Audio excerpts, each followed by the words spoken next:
अस्सलाम वालेकुम। बच्चों, मेरा नाम साद आलम है और आपका इंग्लिश का टीचर हूँ। अगर आपने क्लास अटेंड नहीं करी या आपको नाउन समझ नहीं आया तो आप ये रिकॉर्डिंग लेक्चर देख के नाउन को कवर कर लें और हमारी क्लास के साथ साथ रहें। शुरू करते हैं बच्चों। सबसे पहले नाउन की डेफिनेशन लिखी हुई है बोर्ड पे। नाउन की डेफिनेशन क्या है? Noun is a word that names a person. Person में कुछ भी हो सकता है, किसी का भी नाम हो सकता है। प्लेस, प्लेस में कोई भी नाम आ सकता है। स्कूल या किसी यूनिवर्सिटी का। एनिमल, जानवरों के नाम। कोई भी चीज़, थिंग, कोई भी चीज़ हो सकती है। या फिर और एन आइडिया, आइडिया के अंदर इंजॉयमेंट हो सकता है, और भी चीज़ें हो सकती हैं।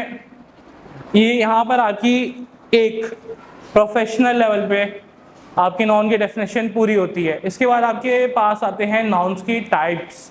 नाउन की वैसे अगर मैं टाइप्स बताऊं तो टोटल 11 टाइप्स बनती हैं, लेकिन फिलवक्त बोर्ड पे अभी 5 लिखी हुई हैं, जो 5 हम डिस्कस करेंगे।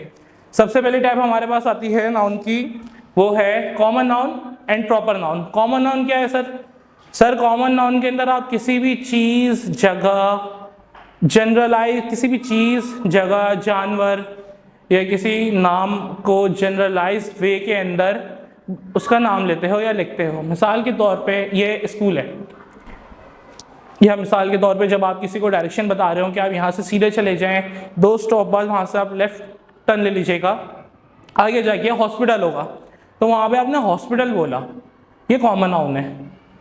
इसके अलावा अगर मैं आपसे बताऊँ तो हमारा शहर है, मैंने यहाँ पे शहर बोला है, मैंने अपने शहर का नाम नहीं लिया। ये 3 चीज़ कॉमन नाउन होती है। बोर्ड पे कुछ एग्जाम्पल लिखी हुई है, देख लेते हैं। शुरू की 3 एग्जाम्पल हैं। बॉयज़ हो गया, बॉयज़ भी कॉमन नाउन में आएगा। गर्ल्स कॉमन नाउन में आएगा। स्कूल या स्कूल्स भी कॉमन नाउन के अंदर आएगा। Proper noun sir, proper noun क्या होता है सर? प्रॉपर नाउन के अंदर ना आप किसी भी स्पेसिफिक चीज़ का नाम लेते हो, और जब आप प्रॉपर नाउन को लिखते हो, आप राइटिंग करते हुए प्रॉपर नाउन को पहला वर्ड कैपिटलाइज करते हो उसका। अगर आप प्रॉपर नाउन की एग्जाम्पल्स में आए, अली, फातिमा, कराची। अच्छा, कॉमन नाउन में देखिए, मैंने वहाँ पे बॉयज़ लिखा था, यहाँ पे मैंने अली लिखा है। वहाँ पे मैंने एक पूरी क्लास की बात करी थी, एक बॉयज़ में सारे बॉयज़ आ जाते हैं, यहाँ पे मैं खाली एक लड़की की बात कर रहा हूँ। गर्ल्स में यहाँ पे गर्ल्स था कॉमन नाउन के अंदर, वहाँ प्रॉपर नाउन में फातिमा मैंने स्पेसिफिक नाम लिखा है, जनरल नहीं है। फातिमा किसी शख्स का होता है, या एक से ज़्यादा फातिमा बिल्कुल हो सकती हैं, लेकिन जिस फातिमा की आप बात कर रहे हो वो एक होगी आपके लिए, या अली हो गया, या कोई भी आपका दोस्त हो गया, या कोई भी आपका रिश्तेदार। सेम मैंने यहाँ पे स्कूल लिखा था। अगर मैं स्कूल की प्रॉपर नाउन बात करूँ तो हमारे स्कूल का नाम है ग्लोबल एजुकेशन स्कूल, तो global education school proper noun हो गया, स्कूल कॉमन नाउन हो गया। सेम सिटी, अगर मैं सिटी की बात करूँ, शहर, तो अब मैं शहर बोल रहा हूँ, मुझे नहीं पता कौन सा शहर है, तो ये कॉमन नाउन है। लेकिन जहाँ मैंने बोला कि Karachi, Lahore, Islamabad, New York, London, Baghdad, यहाँ पे मैं स्पेसिफिक सिटीज़ के नाम ले रहा हूँ और ये प्रॉपर नाउन होंगे। दूसरे अगर मैं टाइप्स की बात करूँ तो दूसरे टाइप के अंदर एब्स्ट्रैक्ट और कॉन्क्रीट नाउन है। एब्स्ट्रैक्ट और कॉन्क्रीट, पहले कॉन्क्रीट को समझें। कॉन्क्रीट होता क्या है? आप जब आप घर बना रहे होते हैं तो आपने अक्सर देखा होगा, जो लेबर होती है, मजदूर होती है, वो मट्टी, एक कंकरियाँ होती हैं, उनको और सीमेंट को मिक्स करके एक सोल्यूशन बनाते हैं, जिस सोल्यूशन से आपकी दीवार बनते हैं और आपकी छत और आपकी नीचे की ज़मीन बनती है। सही है। और वो जो सोल्यूशन होता है ना, उसको हम लोग कॉन्क्रीट बोलते हैं, जब वो लिक्विड फॉर्म में होता है। जब वो सूख जाता है तो फिर हम उसे दीवार ही बोलते हैं, पेंट हो जाता है उसके बाद, लेकिन उस लिक्विड सोल्यूशन को हम कॉन्क्रीट बोलते हैं। कॉन्क्रीट को बज़ाहिर देख सकते हो। अगर मैं कॉन्क्रीट की बात करूँ, कॉन्क्रीट 3 बात मैं करूँगा यहाँ पे कॉन्क्रीट नाउन के लिए। कॉन्क्रीट नाउन को अगर आपको पहचानना, 3 तरीके से देखना है।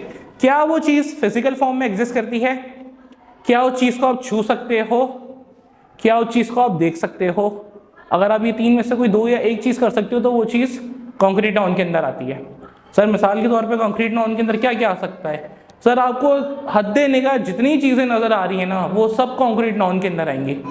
आपको हद्दे निगाह जितनी चीज़ें नज़र आ रही हैं वो कॉन्क्रीट नाउन है। मिसाल के तौर पे दीवार, बिल्डिंग, स्कूल, ग्राउंड, रोड पे चलती हुई गाड़ियाँ, चलते हुए इंसान, जानवर, ये सब कॉन्क्रीट नाउन के अंदर आएंगे।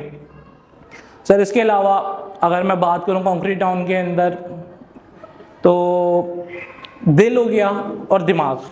कुछ बच्चे इस बात पे कंफ्यूज होते हैं, सर दिल दिमाग हो गए, या इंसान के अंदर के जो ऑर्गन्स होते हैं सर ये क्या होते हैं, या कुछ चीज़ें ऐसी होती हैं, मिसाल ले लें आप एक अलमारी है, अलमारी के अंदर कुछ सामान पड़ा हुआ है, सर क्या वो कॉन्क्रीट नाउन के अंदर आएगा? हम उसे देख नहीं सकते, वो हमें नजर। दोबारा से वीडियो हमने ज्वाइन करा है। अच्छा, कॉन्क्रीट नाउन अभी बता दिया हमने क्या करा है। कॉन्क्रीट नाउन क्या, अगर आप एग्जाम्पल सीखना चाहें तो आप देख सकते हैं, कमरा, लैपटॉप, बैग। इन शॉर्ट मैंने आपको ये बोला था कि हद निगाह आपको जो चीज़ें नजर आ रही हैं वो सब कॉन्क्रीट नाउन के अंदर आएंगी, तो आप अंदाजा लगा सकते हैं कितने एग्जाम्पल्स आपके पास अवेलेबल है। एब्स्ट्रैक्ट नाउन, एक मैंने बात बोली थी, एक बात ऐड करना चाहूंगा सर, दिल दिमाग ऑर्गन। सर दिल दिमाग हो गया, ऑर्गन्स हो गए इंसान की जिस्म की, या वो चीज़ें जो एक चीज़ के अंदर पड़ी हुई है, सर वो भी कॉन्क्रीट नाउन है। आप दिल और दिमाग को देख नहीं सकते, बिल्कुल नहीं देख सकते, लेकिन अगर आप पोस्टमार्टम की कभी वीडियो उठा के देखें या कोई जानवर जिसे अगर आप उसे काट के चाक करके देखें तो आप उसके दिल दिमाग और उसके अंदर के ऑर्गन्स को देख सकते हैं, क्योंकि आप उन्हें देख सकते हैं और वो फिजिकली एग्जिस्ट करते हैं, तो वो भी कॉन्क्रीट नाउन के अंदर आएंगे। ऐसा नहीं है कि आप उसे कॉन्क्रीट नाउन नहीं बोलोगे, कॉन्क्रीट नाउन को और भी नामों से जाना जाता है, मैं कॉन्क्रीट नाउन प्रेफर करता हूँ इसे बोलना। अगला हमारे पास नाउन है जो इसके अपोजिट जाता है, बिल्कुल एब्स्ट्रैक्ट नाउन। एब्स्ट्रैक्ट नाउन के अंदर वो सारे नाउन आते हैं, सारे नाम, चीज़ या जगह जिन्हें आप देख नहीं सकते, जो कि फिजिकल फॉर्म में एग्जिस्ट नहीं करते। फिजिकल फॉर्म से मेरा मतलब है जैसे कि यहाँ पे मेरे पास वायर है, मैं इस वायर को बाकायदा छू सकता हूँ, मैं इसे मोड़ रहा हूँ, मैं इसे देख सकता हूँ, आपको भी नज़र आ रहा है, तो इसे मैं फिजिकल फॉर्म से मेरा मतलब ये है, ठीक है। अब बहुत सारी चीज़ें होती हैं जो कि एग्जिस्ट तो करती हैं लेकिन आप उन्हें देख भी नहीं सकते, पहला। दूसरा, आप उन्हें छू नहीं सकते। तो अब क्या अगर आपके ना देख पाने या ना छू पाने, या तीसरा कि वो फिजिकल फॉर्म में एग्जिस्ट नहीं करती, क्या इसका मतलब ये है कि वो एग्जिस्ट ही नहीं करती या वो है ही नहीं? नहीं सर, बिल्कुल है। बहुत छोटी एक मिसाल ले देता हूँ, खुदा।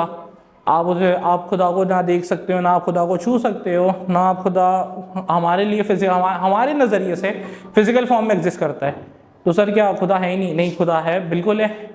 अगर मैं खुदा के अलावा बात करूं, बहुत सारी चीज़ें होती हैं जो कि एग्जिस्ट नहीं करती लेकिन वो होती हैं। मिसाल के तौर पे आपकी सोच एग्जिस्ट नहीं करती लेकिन वो बिल्कुल होती है, आप उसे नाम देते हो, बहुत वैल्यू करती है। आपके बोले हुए अल्फाज, उसका कोई वज़न नहीं होता, वो फिज़िकल फॉर्म में नहीं है, उसे देख नहीं सकते लेकिन वो एग्जिस्ट करती है। और अगर मैं आगे बात करूं तो आप क्या फील कर रहे हो, ये भी एब्स्ट्रैक्ट नाउन के अंदर आता है। दूसरों को नहीं पता आप क्या फील कर रहे हो, आप क्या सोच रहे हो, आपको क्या महसूस हो रहा है, तो ये सब एब्स्ट्रैक्ट नाउन के अंदर आता है। हम इसे एब्स्ट्रैक्ट नाउन के साथ लेके चलेंगे। एग्जाम्पल्स देख लें आगे लिखे हुए। पहले मैंने, अच्छा ये तीन जो हैं, इन तीन में से कोई भी नाउन होगा, कॉमन नाउन, प्रॉपर, या तो एक नाउन कॉमन नाउन होगा या प्रॉपर नाउन होगा, कोई भी एक नाउन का वर्ड है, या तो वो एब्स्ट्रैक्ट नाउन होगा या कॉन्क्रीट होगा, या वो काउंटेबल होगा या वो अनकाउंटेबल होगा। सेम अगर मैं यहाँ पे बात करूँ, मैंने यहाँ पे पहले 3 एग्जाम्पल लिखी हैं कॉमन नाउन की, फिर 3 एग्जाम्पल लिखी हैं प्रॉपर नाउन की। यहाँ पे मैंने 3 एग्जाम्पल लिखी हैं एब्स्ट्रैक्ट नाउन की, फिर 3 एग्जाम्पल लिखी हैं कॉन्क्रीट नाउन की।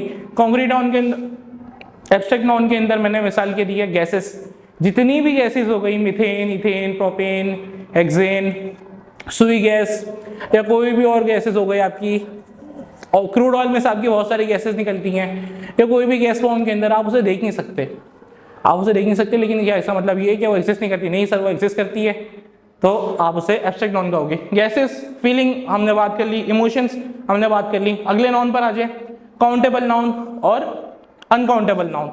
काउंटेबल अनकाउंटेबल नाउन का सीधा सीधा हिसाब ये है कि काउंटेबल नाउन वो नाउन है जिन्हें आप गिन सकते हो, मिसाल के तौर पे आपके सामने जितनी भी चीज़ें पड़ी हुई हैं, जिन्हें आप अपनी उंगलियों पे गिन सकते हो या कैलकुलेटर पे गिन सकते हो, वो सब काउंटेबल नाउन है। सर जिन्हें हम नहीं गिन सकते वो अनकाउंटेबल नाउन है। अब बच्चे को खाली डेफिनेशन से समझ नहीं आती, मिसाल के साथ करते हैं। सर काउंटेबल की कोई मिसाल दे दें बच्चों। काउंटेबल की अगर मैं मिसाल दूं, एक घर में कितने कमरे हैं, आप उन कमरों को गिन सकते हो। एक गली में कितने घर हैं, आप उन सब घरों को गिन सकते हो। एक शॉप की तरफ, यानी कि एक मार्केट की तरफ कितनी शॉप्स हैं, दुकानें हैं, आप उन सबको गिन सकते हो। सेकेंडली अगर मैं बात करूं, एक कमरे के अंदर कितने पिलर हैं, कितने कॉर्नर्स हैं, कितने पंखे हैं, कितने ट्यूबलाइट्स हैं, कितनी विंडोज़ हैं, आप इन सब चीज़ों को गिन सकते हो अगर वो एग्जिस्ट करती है। लेकिन ऑन द अदर हैंड कुछ चीज़ें ऐसी होती हैं जिन्हें आप नहीं गिन सकते, जैसे कि बाल, आप उन्हें बालों को नहीं गिन सकते, आप गिनते ही रह जाओगे। दरख्त के पत्ते नहीं गिन सकते आप उन्हें, बहुत सारे वो क्वांटिटी के अंदर। मिसाल के तौर पे पानी, पानी को आप नहीं गिन सकते, गैसेस भी इसके अंदर आ जाएंगी। अब गैसेस, अगर आप ये सोच रहे हैं कि गैस को तो हमने एब्स्ट्रैक्ट नाउन के अंदर हमने पढ़ा था, तो क्या गैस अनकाउंटेबल नाउन भी है? बिल्कुल। गैस पे अगर मैं बात करूं तो गैस अगर मैं बोलना तो वो कॉमन नाउन है, यहाँ से एब्स्ट्रैक्ट नाउन है, यहाँ से अनकाउंटेबल नाउन है। गैस हो गई, और भी बहुत सारी चीज़ें हैं, राइस हो गए, चावल, चावल ये हो गए। बस अब अगले पर आ जाएं, टाइटल नाउन। टाइटल नाउन वो नाउन होता है जो नाम आप किसी इंसान, चीज़, जगह या हैवान को देते हो, या उस चीज़ का अपना नाम होता है, उसे आप टाइटल नाउन कहते हो। सही है। टाइटल नाउन के लिए नॉर्मली वेस्ट मगरिब के अंदर लोग जब किसी और से मुखातिब होते हैं, रैंडम लोग से, किसी अनजाने से, तो वो उन्हें मिस्टर या मिसेस बोल के मुखातिब करते हैं। एग्जाम्पल में अगर आप देखें तो ये लिखा हुआ मिस्टर, मिसेस, MR मिस्टर के लिए, MS मिसेस के लिए, MRS भी लिखते हैं, MRS मिसेस भी लिखते हैं, MRS मिसेस होता है, लेकिन वो तब यूज़ करते हैं जब आपको पता हो कि सामने वाली औरत शादीशुदा है, तो आप उसे मिसेस बोलते हो। और MISS मिस आप तब बोलते हो जब आपको पता हो कि सामने वाली औरत गैर शादीशुदा है। लेकिन जब आप MS लिखते हो तो इसके अंदर आपको बिल्कुल सोचने की ज़रूरत नहीं है कि ये शादीशुदा है औरत या गैर शादीशुदा है। मेल में, मिस्टर में ऐसा कुछ एग्जिस्ट नहीं करता। इस पे एक अलग बहस है, इस पे एक अलग लड़ाई है वेस्टर्न कंट्रीज के अंदर।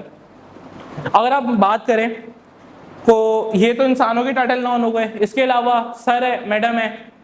सर मैडम भी आपके टाइटल नाउन के अंदर आते हैं क्योंकि आप उन्हें किसी से बुलाते हैं। अगर मैं सर की बात करूं तो सर सैयद अहमद खान, उनका जो नाम है ना असल, वो है सैयद अहमद खान। सर का लक़ब उन्हें ब्रिटिश एम्पायर ने दिया था, उन्हें क्वीन की तरफ से मिला था, तो हम लोग उन्हें बोलते हैं सर सैयद अहमद खान।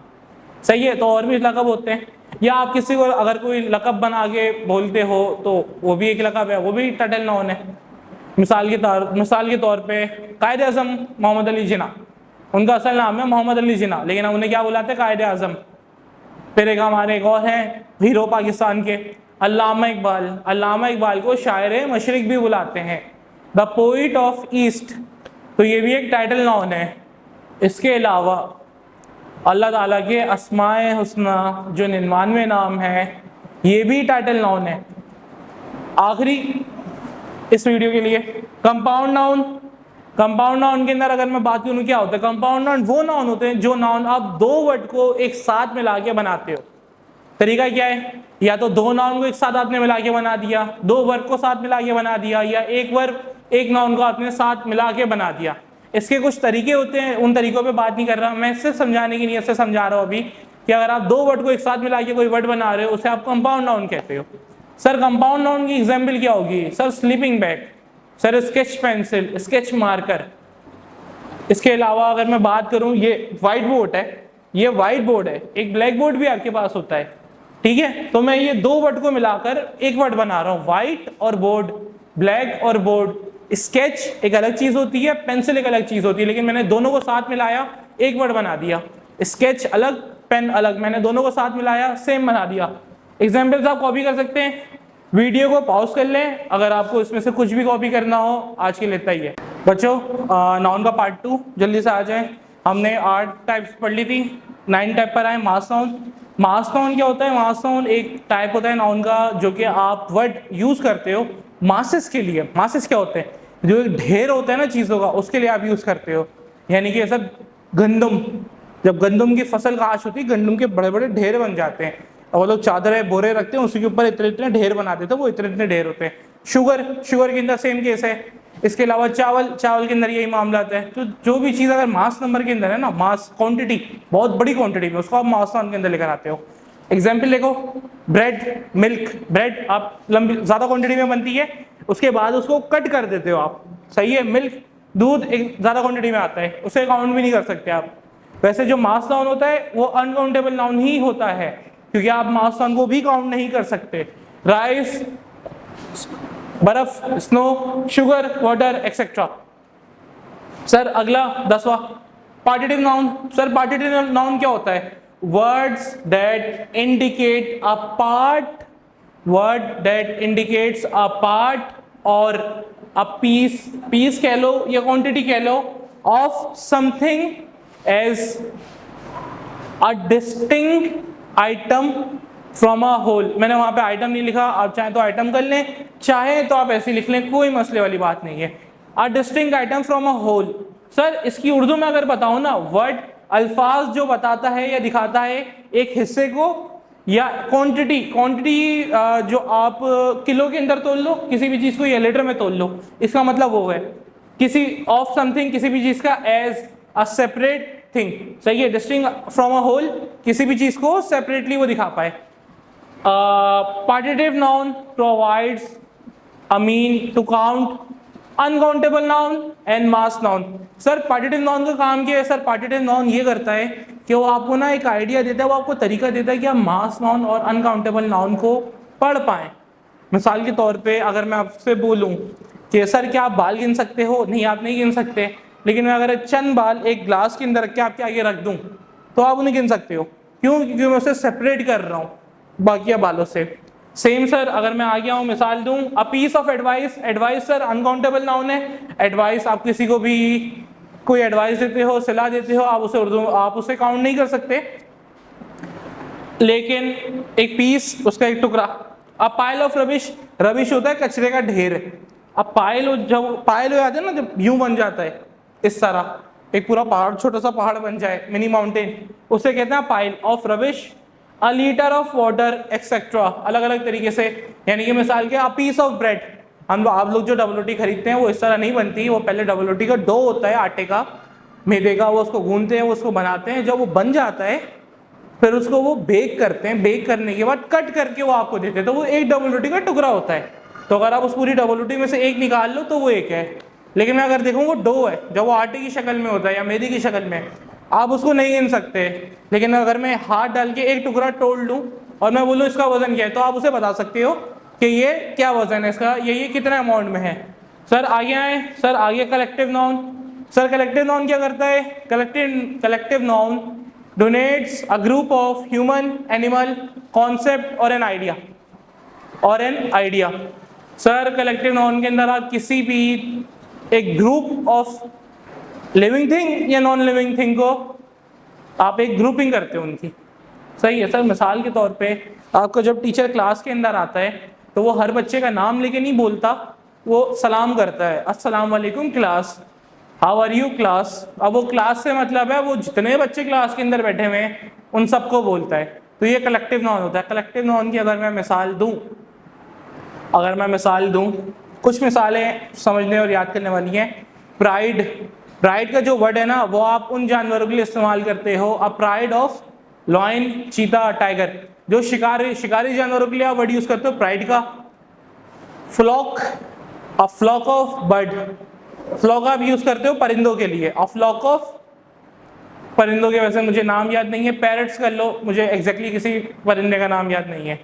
इसके अलावा swarm, SWARM, a swarm of insect, lotus हो गया, बीटल हो गए, इंसेक्ट हो गए, मक्खियां हो गई, मच्छर हो गए, अ स्वॉर्म ऑफ मॉस्किटोज। तो इस तरह आप कलेक्टिव नाउन यूज करते बताओगे। अब वहाँ स्वॉर्म के अंदर पता नहीं 50 से लेके 500 इतने अंदर होंगे, अब डिपेंड करता है स्वॉर्म कितना बड़ा है। लोटस अटैक होते हैं, एक फिनोमिना है, उसके अंदर हजारों की तादाद में लोटस होते हैं, लेकिन आप उसे क्या कहते हो? स्वॉर्म कहते हो। वर्ड स्वॉर्म के अंदर 1000 हो या 2 हो, सारे आ जाते हैं, तो आप कलेक्टिव नाउन इसलिए यूज करते हो। बोर्ड पे आ जाए। अ क्लास ऑफ स्टूडेंट बात कर ली हमने, अ फ्लॉक ऑफ बर्ड हमने बात कर ली, प्राइड जंगली जानवरों के लिए जो शिकार करते हैं, और जो चरने वाले जानवर होते हैं उनके लिए आप वर्ड यूज करते हो हट का, HERD। An army of soldiers, a gang of thieves, जो थीव्स का एक चोरों का ग्रोह होता है, झुंड होता है, उसे आप गैंग भी कह सकते हो। अब गैंग किसका, आपको स्पेसिफाई भी करना पड़ेगा किस चीज का। सर आगे, अ टीम ऑफ प्लेयर्स, जो आप बोलते हो, आपने अक्सर सुना होगा मूवीज के अंदर, टीम क्या कर रहे हो, तो वो उन 11 या 12-14 प्लेयर्स को नहीं बोल रहा होता सबके नाम लेकर, वो टीम बोलता है। उस टीम में सारे खेलने वाले जो ऑन फील्ड है या ऑफ फील्ड है, दोनों आ जाते हैं। अगला, a crew of sellers. Seller, पहले सेलर्स को देख लो क्या होता है। जो लोग कश्तियों पे सफ़र करते हैं ना, या कश्ती पे एक जगह से दूसरी जगह जाते हैं, या किसी भी पर्पस के लिए, नेवी के अंदर हो या वो कश्ती से एक जगह से दूसरी जगह जाते हैं, आप उन्हें सेलर बोलते हो, ठीक है। तो क्रियोसेलर एक बड़ी सी जहाज है, ऑयल टैंकर है, उस पर 1 2 3 4 5 6 इंसान नहीं होगा, उस पर एक पूरा क्रियो होगा। सो अगर उस जहाज का एक्सीडेंट हो जाए, वो कहीं फंस जाए, जैसे कि रिसेंटली अभी स्विस कैनाल पे एवरग्रीन जहाज स्टक हो गया था और पूरा स्विस कैनाल बंद हो गया था। अगर आपने नहीं देखा तो आप उसे सर्च करके देख सकते हैं, मिसाल के तौर पे आपकी नॉलेज में भी इजाफा होगा। तो उस पूरे क्रू को जिम्मेदार ठहराया गया था कि इनकी गलती है, मशीन की गलती है और इंसान की गलती है, तो इंसान में वो पूरा क्रू शुमार होता है। आप पैनल, डॉक्टर, इंजीनियर, किसी भी ग्रो के लिए जहाँ पे एक्सपर्ट एडवाइस आपको चाहिए थी, जब आप ये ग्रो बनाते हो ना, ग्रुप बना देते हो पूरा, तो उसे कहते हो पैनल। स्कूल, जब आप मछलियों की बात करते हो ना, तो आप स्कूल बोलते हो, अ school of fishes, whales, dolphin. तो मछलियों के आपके कोई भी नाम हो गया, राव हो गया, अलग अलग नाम होते हैं, मुझे नहीं पता, तो आप स्कूल बोलते हो उन्हें, मछलियों के झुंड को। अगला स्वॉर्म, हमने बात कर ली। स्वॉर्म क्या होता है? कीड़ों का झुंड। आज के लिए इतना ही है, ये पार्ट 2 हो गया। अगर आप में किसी को कॉपी करना है, क्लास के अंदर नहीं कॉपी करा हुआ था, अभी कॉपी कर लें। अल्लाह हाफिज़।